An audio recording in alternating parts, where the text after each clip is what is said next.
வணக்கம். இன்றைய நம்ம ஆழமான அலசலுக்கு உங்களை வரவேற்கிறோம். வணக்கம். இன்னைக்கு நாம ம், ஆட்டிசம் குறைபாடு இருக்கிற குழந்தைங்களுக்கு அன்றாட பழக்க வழக்கங்கள், அதாவது ரூட்டீன்ஸ் சொல்றோம் இல்லையா, ஆமா. அது எப்படி ஒரு பாதுகாப்பு மாதிரி அமைய முடியும்னு விரிவா பார்க்க போறோம். சரி. இதுக்கு ஆதாரமா ஒரு தாய்க்கும் ஒரு சிறப்பு கல்வியாளருக்கும் நடந்த ஒரு உரையாடல் இருக்கு. அதோட ஒரு விழிப்புணர்வு முயற்சி பத்தியும் சில தகவல்கள் இருக்கு. ஓகே, நல்ல விஷயம். இத வச்சுதான் இன்னைக்கு நம்ம பேச போறோம். சரி. நிறைய வீடுகள்ல பாத்தீங்கன்னா குழந்தைங்க காலையில ஒரே அழுக, ஸ்கூலுக்கு போக மாட்டேன்னு சொல்றது, இல்ல பல் தேய்க்க மாட்டேன்னு அடம் பிடிக்கிறது. ஆமா, இது ரொம்ப சகஜமா பாக்குற ஒண்ணு. இது பிடிவாதம்னு நம்ம நினைச்சிடுறோம். ஆனா இந்த ஆதாரம் என்ன சொல்லுதுன்னா, இது பிடிவாதம் இல்ல, அடுத்து என்ன நடக்க போகுதுன்னு தெரியாத ஒரு பயம், ஒரு பதட்டம்னு சொல்லுது. கரெக்ட். அந்த பிரெடிக்டபிலிட்டி இல்லாததான் பிரச்சனை. ஆமா, இத பத்தி தான் நாம இன்னைக்கு கொஞ்சம் உள்ள போய் பார்க்க போறோம். சரியா? இந்த உரையாடல கொஞ்சம் அலசுவோமா? கண்டிப்பா. இன்னைக்கு நம்ம நோக்கம் பெற்றோர்கள் எப்படி அவங்க குழந்தைங்களுக்கு ஒரு கணிக்கக்கூடிய ஒரு அமைதியான சூழலை உருவாக்கலாம்னு பாக்குறது தான். ஆமா, அதுக்கு என்ன சின்ன சின்ன உத்திகள் இருக்கு. அதுக்கு பெரிய படிப்பு தேவையில்ல, பணம் தேவையில்ல, ஸ்பெஷல் கருவிகள் தேவையில்லைன்னு இந்த ஆதாரங்கள் சொல்லுது. ஆமா, அதான் முக்கியம்.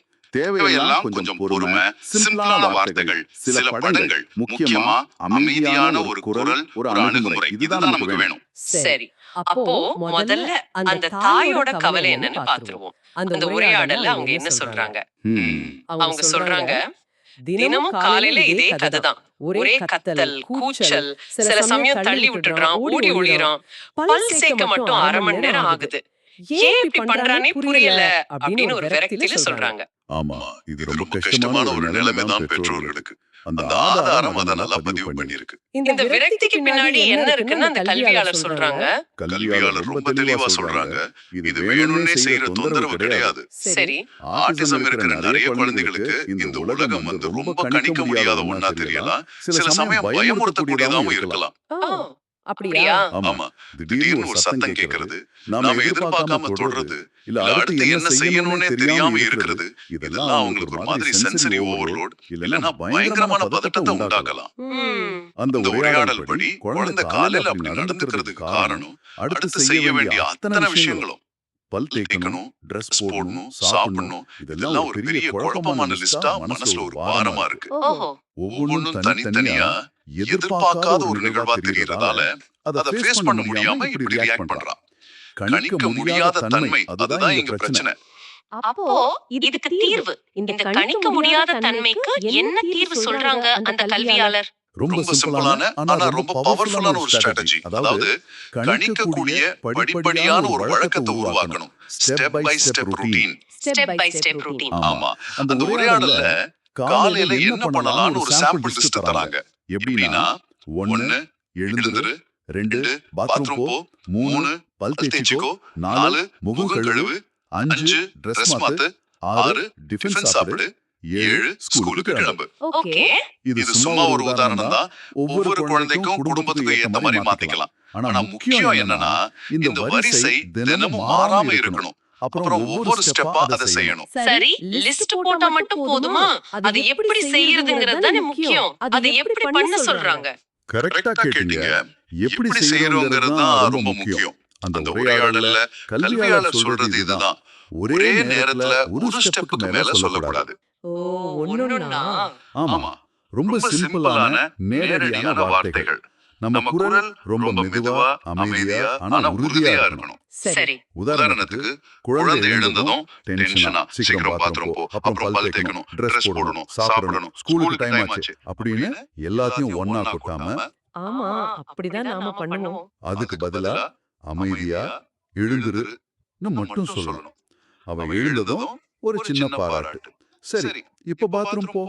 அது முடிஞ்சதும் அடுத்தது, இப்போ பல் துலக்கு. இப்படி ஒன்னொன்னா நிதானமா வழி நடத்தணும். இது ஏன் வேலை செய்யுது? ஏன்னா இது ஒரு பெரிய மலை மாதிரி தெரிகிற வேலைய, காலையில கிளம்புறதுங்கிற வேலைய சின்ன சின்ன சுலபமா செய்யக்கூடிய படிகளா பிரிக்குது. ஓகே, அடுத்து என்னன்னு குழந்தைக்கு தெளிவா தெரியறதால குழப்பமும் பதட்டமும் குறையுது. அவனுக்கே ஒரு கண்ட்ரோல் இருக்கிற மாதிரி ஒரு உணர்வு வருது. இது நல்லா இருக்கு. ஆனா எல்லா குழந்தைகளுக்கும் வார்த்தை புரியுமேன்னு சொல்ல முடியாதே. சில குழந்தைகளுக்கு மொழி திறன் கம்மியா இருக்கலாம். அவங்களுக்கு இது எப்படி உதவும்? இத பத்தி அந்த உரையாடல்ல பேசுறாங்களா? அந்த தாயும் இத கேட்டதா குறிப்புல இருக்கு. அருமையான கேள்வி. இதுவும் அந்த உரையாடல்ல வருது. வார்த்தை மட்டும் பத்தாது, இல்ல புரியல அப்படிங்கிற நிலைமையில கல்வியாளர் சொல்றது விஷுவல் எய்ட்ஸ், அதாவது படங்களை யூஸ் பண்ணுங்கன்னு. படங்களா? ஆமா, இது ரொம்ப எஃபெக்டிவான ஒரு முறைன்னு அந்த ஆதாரம் சொல்லுது. படங்கள்னா எப்படிப்பட்ட படங்கள்? ரொம்ப தத்ரூபமா இருக்கணுமா? இல்ல நாமளே வரையலாமா? எப்படி யூஸ் பண்றது? ரொம்ப சிம்பிளான படங்களே போதும்னு சொல்றாங்க. நாமளே வரையலாம், இல்ல இன்டர்நெட்ல இருந்து எடுக்கலாம், இல்ல பழைய மேகசின்ல இருந்து வெட்டி எடுக்கலாம். சரி. முக்கியம் என்னன்னா அந்த படம் என்ன சொல்ல வருதுன்னு குழந்தைக்கு புரியணும். பல் தேய்க்கிறதுக்கு ஒரு பிரஷ் படம், Dress மாத்துறதுக்கு ஒரு சட்டை படம், அவ்வளவுதான். இதை எப்படி பயன்படுத்தணும்? இப்ப என்ன செய்யணுமோ அந்த ஸ்டெப்புக்கான படத்தை மட்டும் காட்டணும். இப்போ பல் துலக்குன்னு சொல்லிட்டு அந்த பிரஷ் படத்தை காட்டணும். ஓகே. அது முடிஞ்சதும் அந்த படத்தை எடுத்துட்டு அடுத்த ஸ்டெப்புக்கான படத்தை, அதாவது சட்டை படத்தை காட்டி, சரி இப்போ Dress மாத்து அப்படின்னு சொல்லணும். அப்ப இத பார்த்து புரிஞ்சுக்க முடியும். ஆமா, இது வந்து அந்த ருட்டீனை விஷுவலி கணிக்கக்கூடியதா மாத்துது. வார்த்தை புரியாத குழந்தை கூட படம் ஒரு தெளிவான கைடு மாதிரி இருக்கும். அந்த உரையாடல்ல இத விஷுவல் ஸ்கெடியூல் இல்லனா பிக்சர் சீக்வென்ஸ்னு சொல்றாங்க. சரி. இது தியரியா கேட்க நல்லா இருக்கு. ஆனா நிஜமா இது வேலை செஞ்சதா? அந்த உரையாடல்ல அடுத்த நாள் காலையில என்ன ஆச்சுன்னு ஏதாவது சொல்றாங்களா? சொல்றாங்க. அதுதான் இந்த மெத்தடோட இம்பாக்ட் காட்டுது. அந்த குறிப்புகள் படி அடுத்த நாள் காலையில அந்த அம்மாவுக்கு கொஞ்சம் டென்ஷனா தான் இருந்திருக்கு. ஆனாலும் கல்வியாளர் சொன்னதை அப்படியே செஞ்சு பார்க்கறாங்க. சரி. ரொம்ப மெதுவா அமைதியான குரல்ல கபீர் எழுந்திருன்னு சொல்றாங்க. கபீர்ங்கிறது அந்த குழந்தையோட பேரு. அவன் எழுந்ததும் கோபப்படாம நல்லது இப்போ பாத்ரூம் போன்னு சொல்லி அந்த பாத்ரூம் படத்தை காட்டுறாங்க. அவன் போயிட்டு வந்ததும் அடுத்ததா இப்போ பல் துலக்குன்னு சொல்லி பிரஷ் படத்தை காட்டுறாங்க. என்னாச்சு தெரியுமா? என்னாச்சு? அந்த அம்மா சொல்றாங்க, கபீர் அமைதியா பல் தேய்ச்சான். கூச்சல் இல்ல, கண்ணீர் இல்ல, அவசரமே இல்ல. ஒவ்வொரு ஸ்டெப்பையும் மெதுவா அமைதியா செஞ்சான். அவங்களுக்கே அது பெரிய ஆச்சரியமா இருந்திருக்கு. அட, கேட்கவே நிம்மதியா இருக்கு. அப்போ அந்த அமைதியான வழிமுறை கூடவே படங்களோட உதவி, இது உடனடியே ஒரு மாற்றத்தை கொண்டு வந்திருக்கு இல்லையா? ஆமா, அந்த உடனடி மாற்றம் ரொம்ப முக்கியம். இது என்ன காட்டுதுன்னா, பிரச்சனை குழந்தைகிட்ட இல்ல, அவனோட சூழல்ல இருந்த அந்த கணிக்க முடியாத தன்மையில தான் பிரச்சனை. சரி. அந்த பதட்டம் குறைஞ்சதும் அடுத்து என்னன்னு தெளிவு கிடைச்சதும் குழந்தை கோஆபரேட் பண்ண ஆரம்பிச்சிடுது. உலகம் அவனுக்கு சேஃபா தெரிய ஆரம்பிக்குது. இது காலை நேரத்துக்கு. இதே மாதிரி சாயங்கால நேரத்துக்கும் ரூட்டீன் உருவாக்க முடியுமா? அதுக்கு ஏதாவது டிப்ஸ் இருக்கா அந்த உரையாடல்ல? கண்டிப்பா. காலையில மாதிரி சாயங்காலத்துக்கும் ஒரு ஸ்டெப் பை ஸ்டெப் ரூட்டீன் பரிந்துரைக்கிறாங்க. ஒரு உதாரணம் சொல்றேன். 1, ஸ்கூல்ல இருந்து வந்ததும் கை கால் கழுவு. 2, யூனிஃபார்ம் மாத்து. 3, ஸ்நாக்ஸ் சாப்பிடு. 4, கொஞ்ச நேரம் விளையாடு. 5, ஹோம்வொர்க் பண்ணு. 6, நைட் டின்னர். 7, பல் துலக்கு. 8, தூங்கு. ஓகே. இதுவும் அதே மாதிரி தான். ஆமா, இதுவும் ஒரு சாம்பிள் தான். குடும்பத்துக்கு ஏத்த மாதிரி மாத்திக்கலாம். முக்கியம் அந்த சீக்வென்ஸும் நிதானமான அணுகுமுறையும் தான். விளையாடிட்டு இருக்கான், டைம் முடிஞ்சிடுச்சு, ஹோம்வொர்க் பண்ணணும்னு சொன்னா விளையாட்டை நிறுத்தாம அழுதா என்ன பண்றது? இது நிறைய வீட்ல நடக்குமே. ஆமா, இதுவும் அந்த உரையாடல்ல வருது. இது வந்து டிரான்சிஷன்ஸ்ல வர கஷ்டம். ஒரு வேலையில இருந்து இன்னொரு வேலைக்கு மாறுவதில் உள்ள சிரமம். அதுக்கு என்ன சொல்றாங்க? அதுக்கும் சில உத்திகள் இருக்கு. ஒண்ணு, முன்னாடியே வார்னிங் கொடுக்கிறது. அதாவது விளையாடுறதுக்கு ஒரு 5 நிமிஷம் முன்னாடி இன்னும் 5 நிமிஷம் தான் விளையாட்டு, அதுக்கப்புறம் ஹோம்வொர்க் பண்ணணும்னு அமைதியா சொல்றது. சரி, ஒரு ஹெட்ஸ் அப் மாதிரி. ஆமா, வேணும்னா ஒரு டைமர் கூட யூஸ் பண்ணலாம், நேரம் முடிய போகுதுன்னு காட்ட.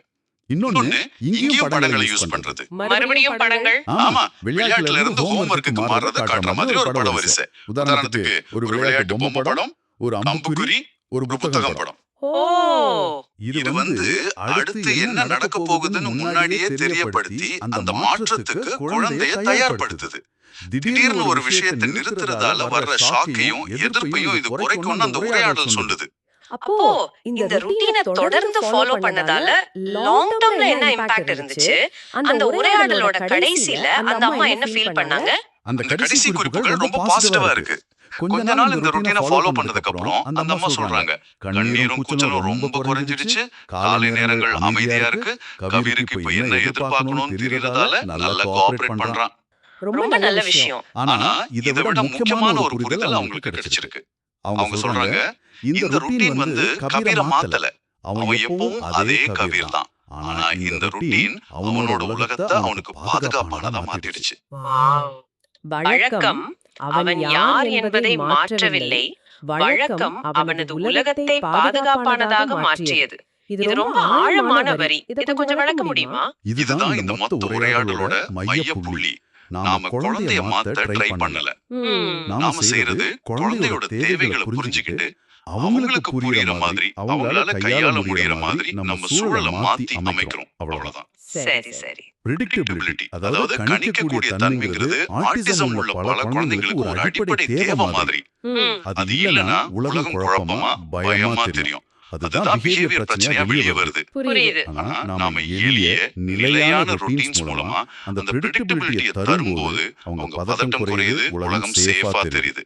அதனால அவங்க அவங்களோட திறமைகளை காட்ட முடியுது, கத்துக்க முடியுது, அன்றாட வாழ்க்கையில பார்ட்டிசிபேட் பண்ண முடியுது. அவங்களுக்கு ஒரு கண்ட்ரோல் வந்த மாதிரி ஒரு ஃபீல் வருது, ஒரு தன்னம்பிக்கை வருது. இது ரொம்ப முக்கியமான மெசேஜ். குறிப்பா இந்த டெக்னிக்ஸ் எல்லாம் எவ்வளவு சிம்பிள், யார் வேணாலும் பண்ணலாம்ங்கறத, இதுக்கு பெரிய செலவோ ஸ்பெஷல் ட்ரைனிங்கோ தேவையில்லைங்கறத மறுபடியும் ஞாபகப்படுத்திக்கணும். ஆமா, அந்த உரையாடல்ல கல்வியாளர் திரும்ப திரும்ப சொல்ற மாதிரி தேவையானது பொறுமை, ரொம்ப கம்மியான சிம்பிளான வார்த்தைகள், தேவைப்பட்ட படங்கள், மிக முக்கியமா அமைதியான நிதானமான குரல் நம்மளோட அணுகுமுறை. இதோட ரிசல்ட் என்ன? வழக்கம் தெளிவாகும் போது குழந்தை அமைதியாகிறது. இது பெற்றோர்களுக்கு பெரிய நிம்மதி, குழந்தைக்கும் ஒரு பாதுகாப்பான சூழல். இந்த அக்சஸிபிலிட்டி பத்தி பேசும்போது நம்ம கிட்ட இருக்கிற இன்னொரு குறிப்பையும் இங்க சொல்றது சரியா இருக்கும்னு நினைக்கிறேன். திருச்சிராப்பள்ளி மாவட்டத்துல திரு எஸ் சிவகுமார்னு ஒருத்தர், அவரு காஞ்சிபுரம் மாவட்ட ஆசிரியர் கல்வி மற்றும் பயிற்சி நிறுவனத்தோட முன்னாள் முதல்வர். ஓ, அப்படியா? ஆமா, அவர் ஆட்டிசம் பத்தின விழிப்புணர்வை குறிப்பா கிராமப்புறங்கள்ல ஏழை பெற்றோர்கள் கிட்ட எந்த செலவும் இல்லாம ஆன்லைன்ல கலந்துரையாடல் மூலமா கொண்டு சேர்த்துட்டு வர்றதா ஒரு தகவல் இருக்கு. இது நாம பேசினதோட எப்படி பொருந்தது? இது 100க்கு 100 பொருந்தது. நாம இவ்வளவு நேரம் பேசின இந்த சிம்பிளான ஆனா பயனுள்ள உத்திகள், படங்கள், ஸ்டெப் பை ஸ்டெப் கைடன்ஸ், அமைதியான பேச்சு, இதெல்லாம் தியரி மட்டும் இல்ல, நிஜமாவே செய்ய முடியும்னு இது காட்டுது.